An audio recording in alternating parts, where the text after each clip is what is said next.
CGP Entrepreneur, groupe UFF, vous présente la revue de presse de Jean-Pierre Corbel.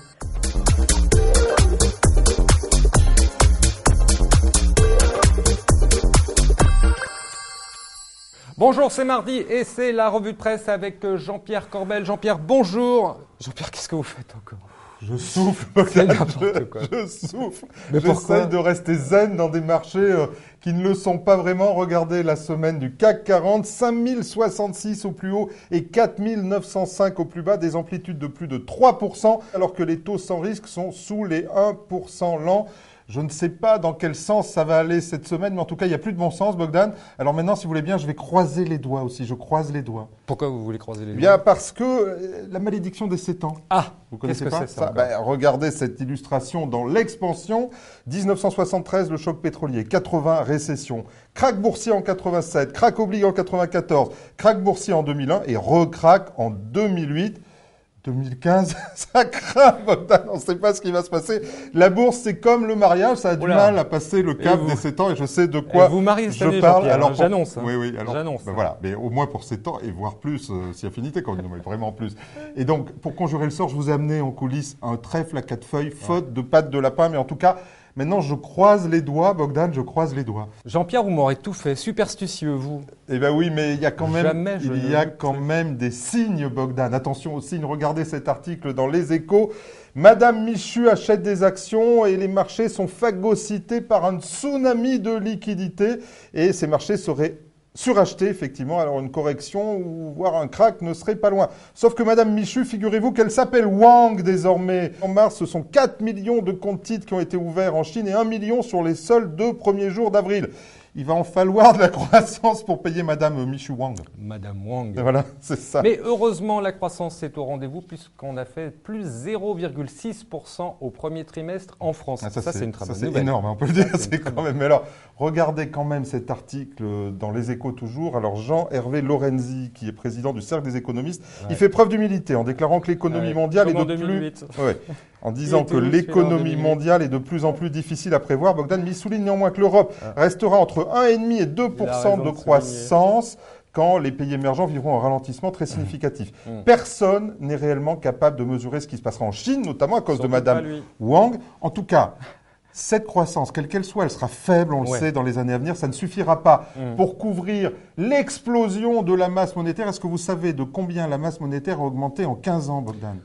Je sais pas, 10 fois au moins. Ouais, vous avez vu mon papier, elle a fait x10. Alors vous imaginez, il va falloir absorber tout ça avec de la croissance et ça n'est pas suffisant aujourd'hui. Quand vous commencez comme ça, c'est pour nous dire que ça va pas être bon pour l'assurance vie. Ah oui, alors on continue, je vais faire mon oiseau de mauvais augure, Corbel, Corbeau, vous savez, ça a du sens quand même. Hein. Ah, je l'avais pas celle-là. Et regardez cet article dans Les Échos, surtout le dessin. Hein. Regardez ce dessin qui montre un assureur avec un parapluie qui pousse les épargnants vers les unités de compte et donc le risque, mais lui, il a bien son parapluie. L'article d'affirmer que le modèle des fonds en euros à 100% est incompatible avec l'environnement financier actuel et que le QE agit comme un catalyseur qui va forcer les assureurs à revoir les produits qu'ils commercialisent, Bogdan. Alors, bizarrement, hein, c'est le monde du silence. Toujours, les assureurs ne parlent pas des fonds en euros et de ce qui se passe avec un environnement de taux zéro. Même silence, vous vous souvenez, chez Generali, qui ne nous donne toujours aucune nouvelle de leurs écarts sur leur fonds en euros de 0,5. Silence radio de tous les côtés. Alors, c'était les ponts, c'était le mois de mai, on va leur laisser un peu de temps. Et on en reparle la semaine prochaine, j'ai des scoops. Bon.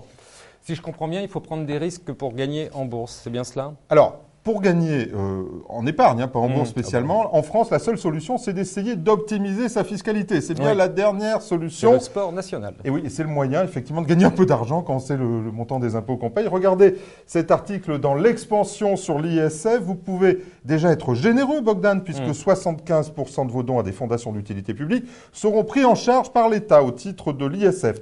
Attention en revanche au SCI, alors l'expansion souligne ça, pas d'abattement, on a vu ça récemment. Si votre résidence principale est logée dans une SCI, 0 abattement. Et puis les fameux abattements de 20 ou 30% sont tolérés, mais uniquement si votre SCI n'est pas liquide. Hein, si elle vous appartient à vous en totalité et que vous pouvez vendre quand vous voulez, eh bien les impôts n'acceptent plus les abattements. C'est important. On a vu que c'était pas facile parce que même le président de la commission des finances, vous vous souvenez, Gilles Carrez s'est fait rattraper par la brigade, et notamment sur la résidence principale, il appliquait un abattement de 30% dans une SCI et retoqué, monsieur Carrez.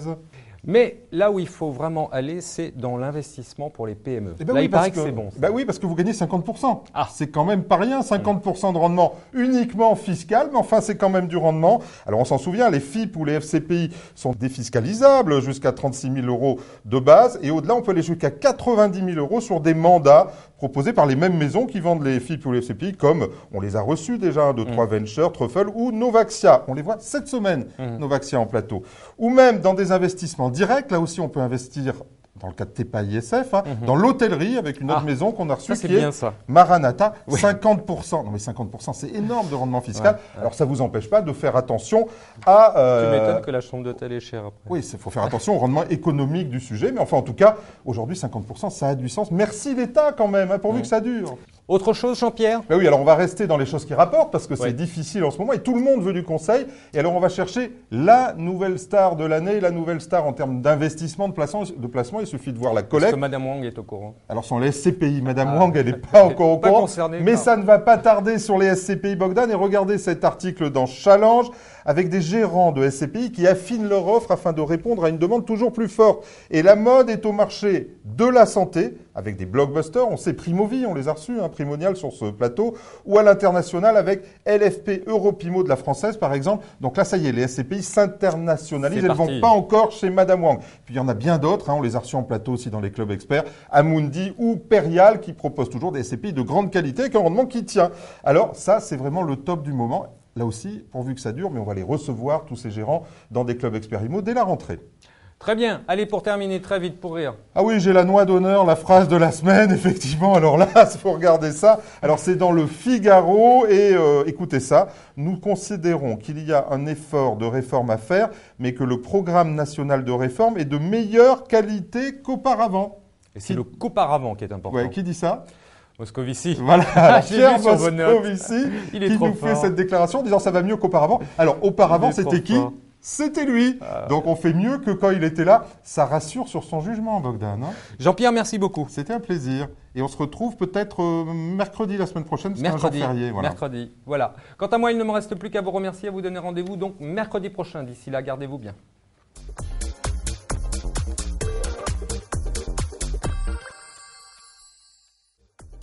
Ce programme vous a été présenté par CGP Entrepreneur, groupe UFF.